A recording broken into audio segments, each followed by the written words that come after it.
VKR TV VKR voice ఇదే నిజం మళ్ళొక మంచి ముచ్చటెత్తుకొచ్చిన మళ్ళీ తుఫాన్ భారీ వర్షాలు మరి జాగ్రత్త ఉండాల మొత్తం టోటల్గా తెలంగాణ ప్రజానికం అంటే ఆ ఏపీ ప్రజానికం కూడా చాలా జాగ్రత్త ఉండాలి. ఈ నెలలో అరేబియా సముద్రంలో 1 బంగాళాఖాతంలో 2 తుఫాన్లు ఏర్పడే అవకాశం ఉందని ఐఎండీ వెల్లడించింది. వీటి ప్రభావంతో ఈ నెల 10 తర్వాత కోస్తా జిల్లాల్లో మోస్తారు నుంచి భారీ వర్షాలు కురుస్తాయని తెలిపింది.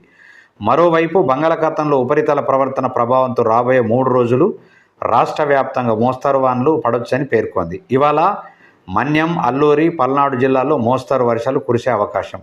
అదేవిధంగా తెలంగాణ ప్రాంతాల్లో పలు జిల్లాలలో అంటే ఆదిలాబాద్ కానీ, నిర్మల్ కానీ, ఇటు ఖమ్మం, తర్వాత కరీంనగర్, నల్గొండ ఈ ప్రాంతంలో వర్షాలు ఖచ్చితంగా కురిసే 1-2 రోజుల్లోనే ఉన్నాయన్నట్లు మనకు తెలుస్తూ ఉన్నది. జాగ్రత్త.